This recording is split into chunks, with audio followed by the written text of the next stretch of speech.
से औषधियां मिलती हैं, रुपए से डॉक्टर अच्छे मिलते हैं, तो दुख क्यों नहीं मिटाया जा सकता? जब तक डॉक्टर भी तुम्हें सुखी नहीं करेगा, औषधियां भी काम नहीं करेंगी, जितने भी पाप हैं सब नष्ट हो जाएंगे बिना कुछ जाने समझे। बस तुम यदि नाम कीर्तन शुरू कर दो तो तुम्हारा भटकना मिट जाएगा। नैहता परमो लाभ हो, इससे बड़ा कोई लाभ नहीं। नाम चल रहा है, इससे बड़ा कोई लाभ नहीं। प्यारे, आपको लगता है कि एक दिन में हमने 1 लाख रुपए कमाए, ठीक है, पर आप पूरे दिन में 1 लाख कमाने पर एक बार भी भगवान का नाम नहीं लिया, तो पूरे जीवन में रोज 1 लाख कमाइए, और जब आप मरोगे शरीर तो छूटेगा, नाशवान है, फिर आपके पास क्या जाएगा? खाली हाथ हो गए ना, घाटा लग गया ना। तो हानि हरिवंश के नाम अंतर परे, लाभ हरिवंश उच्चरत वाणी। आप जो कार्य कर रहे हो अगर उसे नाम जपते हुए करते तो लौकिक लाभ भी होता और पारलौकिक लाभ भी होता। नाम के बिना आपका वो लाखों रुपया जो कमाया है वो आपको सुख नहीं दे सकता, वो शांति नहीं दे सकता, वो आनंद प्रदान नहीं कर सकता। रुपए से आनंद नहीं मिलता, रुपए से अविनाशी पद नहीं मिलता, रुपए से जन्म परंपरा नष्ट नहीं होती, रुपए से दुख नहीं मिटाया जा सकता। आप कह दो कि रुपए से औषधियां मिलती हैं, रुपए से डॉक्टर अच्छे मिलते हैं, तो दुख क्यों नहीं मिटाया जा सकता? जब तक तुम्हारे पाप कर्म नष्ट नहीं हो जाएंगे तब तक डॉक्टर भी तुम्हें सुखी नहीं करेगा, औषधियां भी काम नहीं करेंगी, और जहां पाप कर्म वो नष्ट हुआ जिसके कारण दुख आया वो अपने आप शांत हो जाएगा। तो मूल बात पाप को नष्ट करना है। तो पाप कैसे नष्ट होता है? नाम संकीर्तनम यस्य सर्व पाप प्रणाशम, जितने भी पाप हैं सब नष्ट हो जाएंगे। नाम संकीर्तनम यस्य, जिनका नाम कीर्तन संपूर्ण पापों को, तो संपूर्ण पाप नष्ट हुए तो दुख पूरा नष्ट हो गया।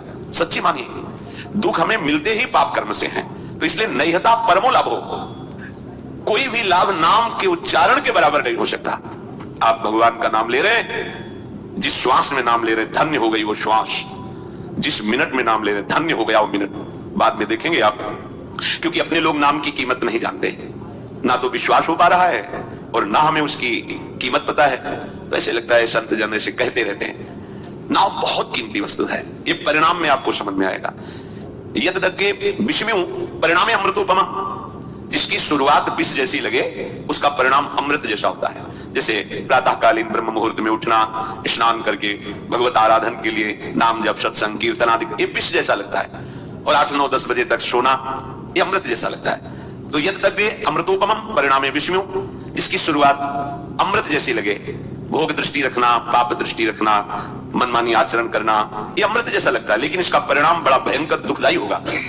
और संयम में रहना, मन को रोकना, इंद्रियों को गलत विषयों के भोग में न जाने देना और नाम जप करना, ये विष जैसा लगता है, लेकिन परिणाम में अमृत मिलेगा। परिणाम अमृतोपम नैहता परमो लाभो देहि नाम भ्राम्यता में ही। इस संसार में भ्रमित लोगों को परम लाभ प्रदान करने वाला ये नाम है। नाम यतो विंदेत परमाम शांतिम नश्यति संस्कृति, ये सब आवागमन के चक्र को मिटा करके परम शांति परम सुख प्रदान करने वाला नाम है। यथा कीर्तनात् परमाम शांति मोक्षम विंदेत तस्य संस्कृति जन्म मरणादि दुखम च नश्यति मोक्षो भवति इत्यर्थः। परम शांति, परम पद, आवागमन चक्र से मुक्ति, ये स्वाभाविक हो जाएगी। आप केवल नाम जप कीजिए। तेष भाग्या मनुष्येषु कृतार्था नृप निश्चितम स्मरन्ति स्मारयन्तो ये हरिर नाम कलौ युगे। मनुष्यों में वो परम धन्य है, ये अन्यान स्मारयन्तः सन्तः हरिर नाम स्वयं स्मरन्ति ते मनुष्येषु कृतार्था सभाग्याः निश्चितम निश्चित कृतम जानीह। निश्चित वो परम धन्य हो जाता है जो अन्य स्मरण त्याग करके संतों के प्राणनाथ प्रभु श्री हरि का स्मरण करता है, दूसरों को भी करवाता है। ये जरूर करना चाहिए। अपने परिवार को आप मंगल करने के लिए कुछ समय नाम कीर्तन घर में जरूर होना चाहिए।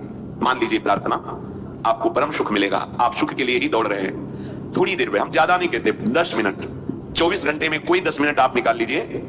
कोई संगीत ना हो तो अपने पास ये संगीत, ताली, राधा राधा, किसी भी ध्वनि में, किसी भी राग में, भाव न लगे ना लगे, श्रद्धा बने ना बने, दवाई मानकर, औषधि मान करके आप कीजिए।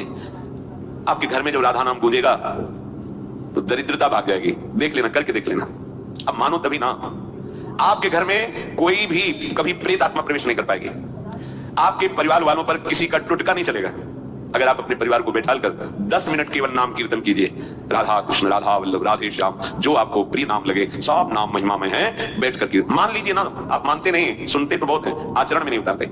24 घंटे में कभी एक ऐसा समय रखिए जब आप अपने परिवार के साथ प्यार से बैठ करके और प्रभु का नाम कीर्तन, आप देख लेना, खुद देख लेना। 10 मिनट, 24 घंटे में हम 10 मिनट की बात कह रहे हैं। और कहीं सौभाग्य और बढ़ जाए तो एक अध्याय भगवान की महिमा का गान सुनाइए परिवार को बैठकर। श्रीमद् भागवत है, भक्तमाल जी है, भक्तों के चरित्र हैं, भगवान की अवतार कथाएं हैं। आप देख लो, घर तीर्थ हो जाएगा। आपको कहीं तीर्थ जाने की जरूरत नहीं। लोग परेशान होते हैं, हमारे तो 7:30 शनिचर का प्रकोप है, या ऐसा वैसा, पता नहीं किसी ने क्या कर दिया है। ये सब भ्रम हट जाएगा। नाम कीर्तन की गूंज जो आपके घर में उठेगी ना, वो आपका मंगल करके ही छोड़ेगी। देख लेना, भाव कुभाव अनकाल सहु, नाम जपत मंगल दिशि दसहु। देश भाग्या मनुष्येषु, मनुष्यों में सौभाग्यशाली कौन है? बोले स्मरन्ति स्मारयन्तो ये हरि नाम कलौ युगे। इस युग का बहुत बड़ा प्रताप है, जो 10,000 की वर्ष की तपस्या से फल नहीं प्राप्त होता, वो 24 घंटे नाम कीर्तन से प्राप्त हो जाएगा। बड़ी महिमा है। तो आप अगर 10 मिनट अपने घर में नाम कीर्तन करें, एक अध्याय श्रीमद् भागवत का प्रभु को सुनाएं। संस्कृत ना आता हो तो हिंदी में ग्रंथ है, उनका अर्थ लिखा हुआ है, हिंदी में पढ़ लीजिए, हमें भाव प्राप्त हो जाएगा। जैसे सुधा सागर, प्रेम सागर, ऐसे केवल हिंदी से ग्रंथ की रचना हुई, उन्हीं को अर्थ के द्वारा पूरा बांधा गया है। जो श्लोक है उन्हीं के अर्थों को पूरा क्रम से लिखा गया है। बहुत सुंदर प्रेम सागर, सुधा सागर, बहुत सरल भाषा में महान वैष्णव परम पूजनीय गोस्वामी तुलसीदास जी ने सब शास्त्रों की सार बातें, रामचरितमानस।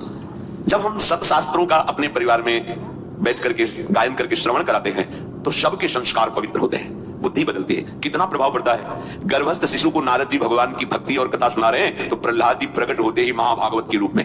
आप देखो, गर्भस्थ शिशु अभिमन्यु को चक्रव्यूह तोड़ने का उपदेश कर रहे, तो गर्भ में ही वो सीख गए। बड़ी महिमा है। यदि आप अपने परिवार में नाम कीर्तन करेंगे और भगवत आराधना की भावना से ठाकुर जी विराजमान करके उनको कथा सुनाएंगे, एक अध्याय सुनाएंगे, एक अध्याय, एक अध्याय आपके जीवन के अध्याय को बदल देगा। आप देखना ना, पर कोई करना नहीं चाहता। और कहीं ये सौभाग्य उदय हो जाए कि बिना ठाकुर जी को भोग लगाए हम पाएंगे नहीं, तब तो बात बन गई, फिर तो बिगड़ेगी नहीं। क्योंकि आहार से हमारा प्राणों का पोषण होता है और बुद्धि का प्रभावित होना होता है। अगर सात्विक आहार है तो बुद्धि सात्विक, राजसिक तो राजसिक, तामसिक तो तामसिक। जब प्रभु को भोग लगा दिया जाता है तो गुणातीत हो जाता है, न सतोगुणी न रजोगुणी न तमोगुणी, वो भगवत प्रसाद हो जाता है। और प्रसाद एक एक कवल में महान सुकृत प्रदान करता है। भोजन भी हो गया और पुण्य भी बन गया, भगवान को भोग लगाया और पा लिया। ते सौभाग्य, ये सौभाग्यशाली मनुष्यों का जीवन है। कृतार्था, निश्चित इनका कल्याण हो जाता है, कृतार्थ हो जाते हैं। स्मरन्ति स्मारयन्तो। कई ऐसे सौभाग्यशाली परिवार हैं जो अपने छोटे छोटे बच्चों को बैठते, एक माला राधा नाम करो, हम तुम्हें अमुक वस्तु बाल भोग बना रहे हैं, तुरंत पवाएंगे, फिर आप स्कूल जाओ, एक माला राधा राधा राधा 108 बार बोलो। ये संस्कार उनको ऐसी उन्नति की तरफ ले जाएंगे कि जब बुद्धि पवित्र होगी तो पढ़ाई में लगेंगे, स्मरण शक्ति तेज होगी, पवित्र व्यवहार होगा तो इनका जीवन प्रकाशित हो जाएगा। जिन घरों में भगवान नाम कीर्तन, भगवत कथा वार्ता नहीं होती, तो कई जन ऐसे प्रश्न करते हैं कि हमारे बच्चे अब हमारे अनुशासन में नहीं रहे, वो मनमानी आचरण करते हैं, हम समझाने की चेष्टा करते हैं, क्या हो गया? बच्चापन से उनकी बुद्धि में रजोगुण भरा, रजोगुण तमोगुण में बदल गया, अनादर प्रारंभ हो गया। अब ना वो शास्त्र मानेंगे ना तुम्हारी गुरुजनों की बात मानेंगे। अब मन की बात, तो मन तो अधोगामी है, वो निश्चित उनको विषयों में ऐसी जगह फंसाएगा जहां अशांति ही अशांति, दुख ही दुख है।